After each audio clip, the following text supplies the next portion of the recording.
अपराध आपका नहीं है युवराज, अपराध राजकुमारी का है। हम क्षमा याचना की अपेक्षा राजकुमारी रुक्मिणी से करते हैं। रुक्मिणी,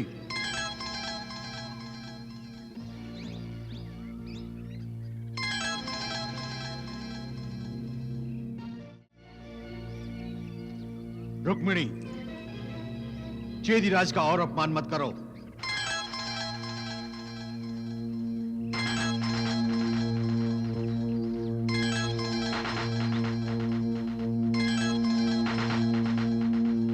रुक्मिणी,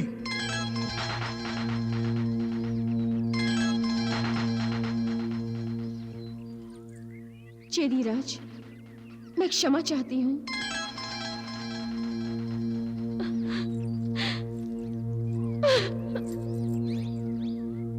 पिताश्री, पिताश्री। क्या हुआ पुत्री? तुम रो क्यों रही हो?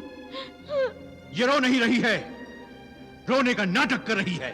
युवराज, रुक्मिणी आपकी बहन है और आपकी पुत्री महारानी, परंतु इसने आपके साथ पुत्री का धर्म नहीं निभाया। अपने स्थान पर दासी को भेजकर अब जो हो गया सो हो गया। युवराज, क्षमा कर दो रुक्मिणी को। क्षमा करने का अधिकार चेदीराज शिशुपाल को है, मुझे नहीं।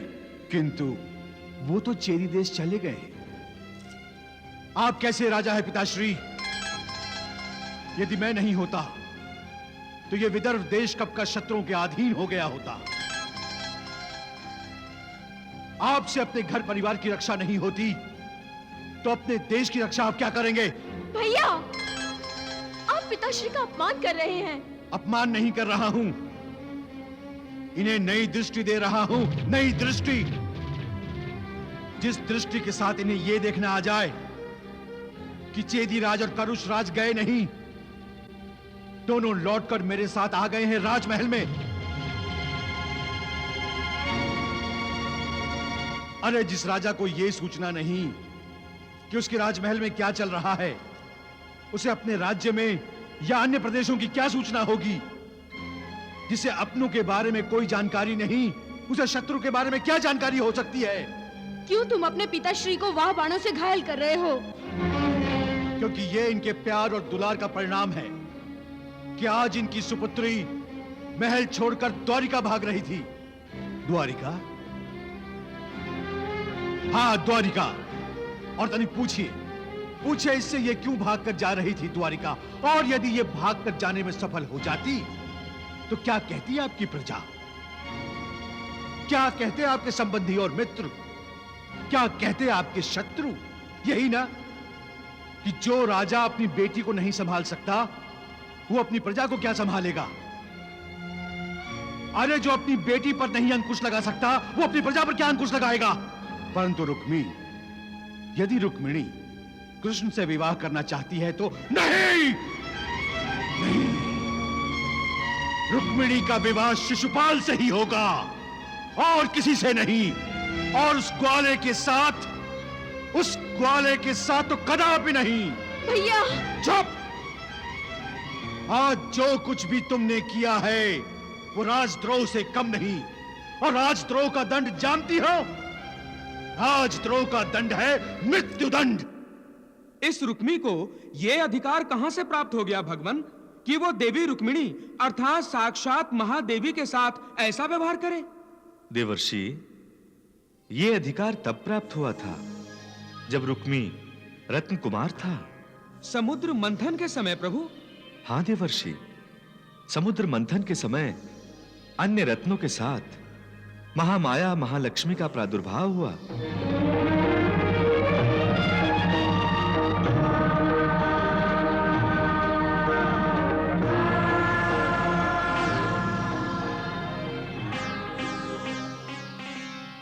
समुद्र से उत्पन्न होने के कारण महालक्ष्मी को समुद्र कन्या माना गया और समुद्र राज रत्नाकर को उनका पिता और समुद्र पुत्र रत्न कुमार को उनका भ्राता। तब समुद्र पुत्र रत्न कुमार ने महादेवी महालक्ष्मी की प्रार्थना की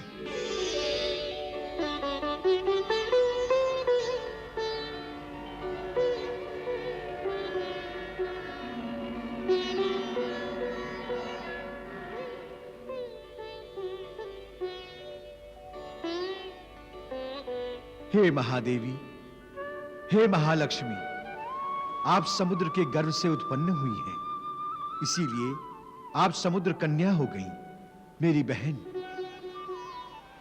हे महालक्ष्मी, मेरी आपसे प्रार्थना है कि मुझे आपका सहोदर भ्राता होने का सौभाग्य प्राप्त हो। तथास्तु।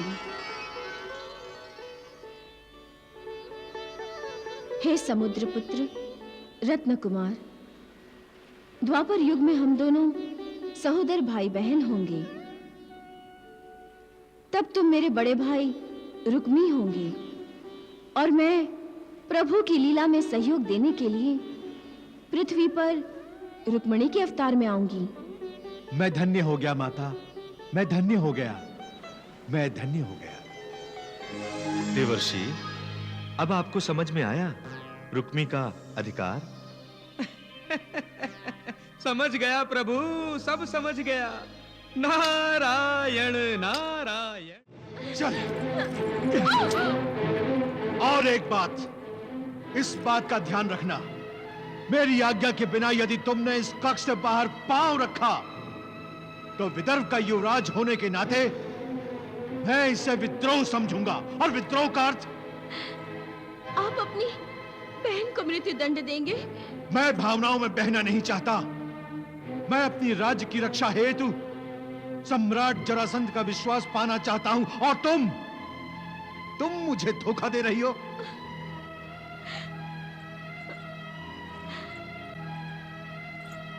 राजनीतिक महत्वाकांक्षा के लिए अपनी बहन की आकांक्षाओं की बलि चढ़ा देना चाहते हैं आप भैया? तुम्हारी आकांक्षाएं कल्पना मात्र हैं। तुम वास्तविकता से बहुत दूर की सोच रही हो। सत्य तो यह है कि चेदीराज शिशुपाल से विवाह करके त्रिभुवन के सारे सुख तुम्हारे दास बन जाएंगे। अखिल आर्यावर्त की तुम साम्राज्ञी बन जाओगी, साम्राज्ञी। नहीं भैया नहीं, मुझे ये नहीं बनना। मुझे कुछ नहीं सुनना। अब यदि एक बार भी तुम्हारे होठों पर उस कृष्ण का नाम आया ना, तो मैं सम्राट जरासंध की सहायता लेकर चेदीराज शिशुपाल और करुषराज दंतवक्र को लेकर तत्काल द्वारिका पर आक्रमण कर दूंगा। नहीं भैया नहीं। तो अब जैसा मैं कहता हूं वैसा ही करो। अपने स्थान पर तुमने दासी को भेजकर जो भूल की है और उससे शिशुपाल का जो अपमान हुआ है, मैं उस भूल को सुधारना चाहता हूं। अब तुम दोनों की भेंट इसी कक्ष में होगी। मालिनी, आज्ञा युवराज। राजकुमारी को चेदीराज शिशुपाल से भेंट करने के लिए सजाओ। जो आज्ञा युवराज।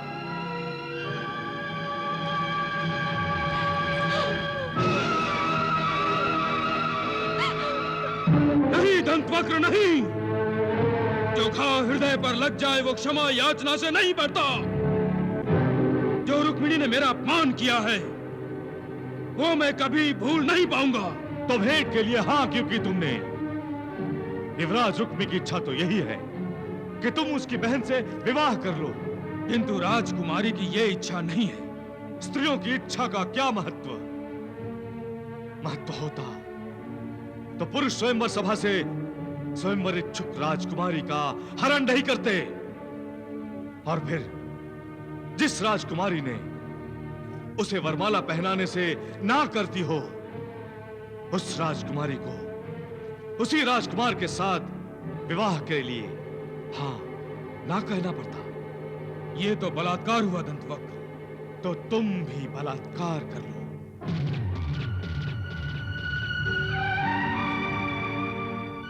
तुम्हारे स्थान पर मैं होता तो मैं भी यही करता शिशुपाल। जिस राजकुमारी ने मेरे पौरुष, मेरे बल और शौर्य का अपमान किया है, जब मुझे ठुकराकर किसी अन्य के पास भाग जा रही थी, मैं उसी से विवाह करता और जीवन भर उसे ठुकराता और अपने अपमान का प्रतिशोध गिन गिन कर लेता। हृदय पर लगे घाव तभी भरते हैं मित्र। इसलिए मेरी बात मानो और राजकुमारी से अवश्य भेंट करो। क्योंकि क्या? मित्र, मैं सोच रहा हूं कि काका श्री सम्राट जरासंध ने हमें विदर्भ राज भीष्मक की सहायता के लिए क्यों भेजा? क्यों? कुछ न कुछ तो उनके मस्तिष्क में अवश्य होगा।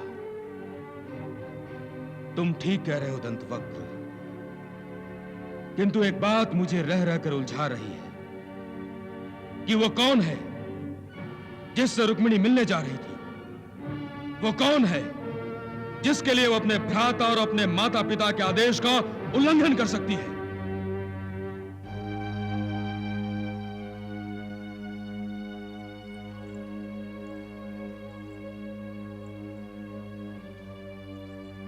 प्रेत को कितना भी सजा लो मालिनी, वो कभी सुंदर नहीं दिख सकता। इतना निराश नहीं होते राजकुमारी। ऐसा प्रतीत हो रहा है कि आपने तो हार ही मान ली है। मेरे लिए अब सजीव होकर भी निर्जीव हो जाना है। द्वारिकाधीश का स्वप्न मेरे लिए अब केवल स्वप्न ही रह जाएगा।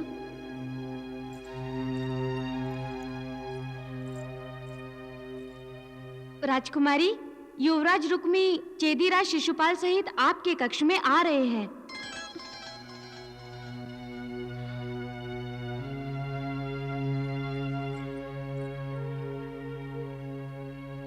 हे भगवान, मेरे भैया युवराज रुक्मी को सद्बुद्धि दो।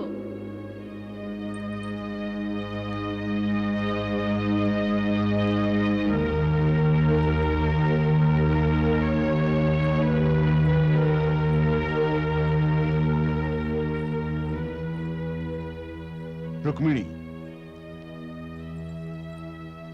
मैं तुम्हारा और चेदीराज शिशुपाल का परिचय कराने के लिए इन्हें यहां लेकर आया हूं। विराज जी, बैठिए।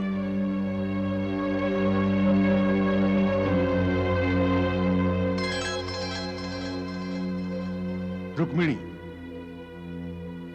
चेदीराज शिशुपाल के शौर्य और पराक्रम का डंका आज 10 दिशाओं में बज रहा है।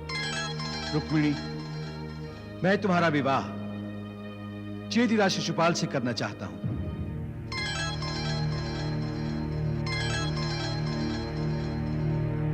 इस विवाह को सम्राट जरासंध की मान्यता प्राप्त है और चेदीराज शिशुपाल का भी।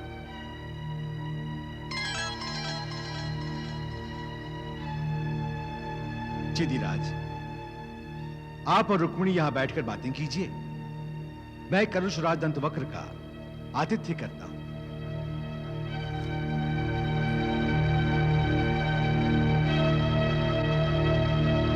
भैया,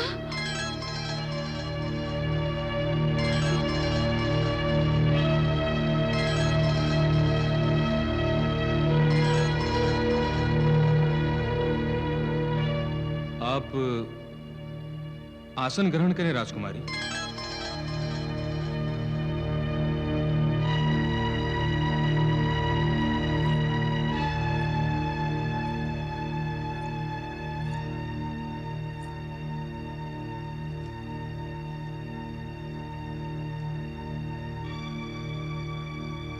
आप कुछ बेचैन हैं राजकुमारी? आपके कारण। अर्थात? मेरे भैया मेरा विवाह आपसे कराना चाहते हैं, परंतु मैं ये नहीं चाहती। मैं किसी अन्य से प्रेम करती हूँ।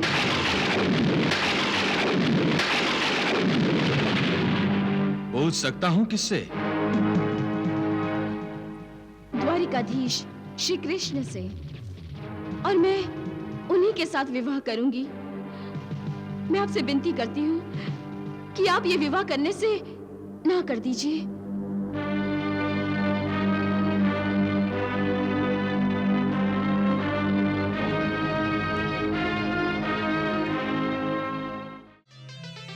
देवी, आपका रुक्मिणी रूप बड़ा ही निर्भीक और साहसी है। इतना मनोबल कहां से आया जो आपने शिशुपाल से स्पष्ट कह दिया कि आप उससे नहीं द्वारिकाधीश से विवाह करना चाहते हैं? प्रभु, मैं किसी का मन दुखाने के हित में कभी नहीं हूं, किंतु शिशुपाल रुक्मिणी की भावना समझने को तत्पर ही नहीं। वो रुक्मिणी की भक्ति को अपना अपमान समझ बैठा है। वो बिना किसी कारण के द्वारिकाधीश को अपना शत्रु मानने लगा है। प्रभु, एक बात पूछूं? अवश्य देवी। आपके सभी अवतारों के पीछे कोई ना कोई कारण अवश्य था। इस द्वापर युग में न तो हिरण्याक्ष और हिरण्यकश्यप जैसे अजेय असुर हैं और ना ही रावण और कुंभकर्ण जैसे दिग्गंध विजयी राक्षस, जिनका वध करने के लिए आपको 16 कलाओं का अवतार लेना पड़ा। इतना तो मैं जानती हूँ प्रभु कि केवल शिशुपाल और दंतवक्र का वध करने के लिए आपने अवतार नहीं लिया। तो फिर देवी, परमात्मा का प्रकट रूप संपूर्ण सृष्टि के साथ जिस धर्म के आश्रम पर टिका हुआ है, आज उसकी धुरी टूट गई है। उस धर्म रूपी चक्र के आरे बिखर गए। उन्हीं की पुनः स्थापना के लिए मुझे श्री कृष्ण के रूप में पूर्ण अवतार लेना पड़ा है। किंतु प्रभु, धर्म तो प्रत्येक युग में अपेक्षित रहा है, फिर प्रत्येक युग में आपने पूर्ण अवतार क्यों नहीं लिया? देवी, सतयुग में धर्म अपने चारों पैरों पर खड़ा था। एक दो असुरों के अधर्म करने से धर्म के मूल रूप पर कोई प्रभाव नहीं पड़ा था। और त्रेता युग में धर्म 3 पाद था। तब मैंने 12 कला संपन्न मानव अवतार लेकर धर्म कैसे निभाया जाता है यह आदर्श प्रस्तुत किया और धर्म विरोधी राक्षस कुल का विनाश किया। किंतु द्वापर में तो धर्म एक पांव पर खड़ा है, सर्वत्र पापाचरण हो रहा है।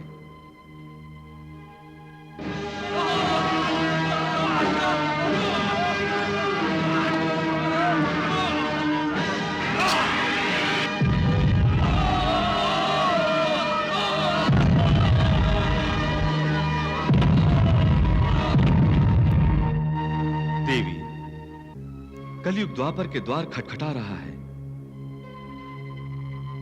कदाचित इसीलिए पृथ्वी पर जीवन मूल्य खंडित हो गए हैं।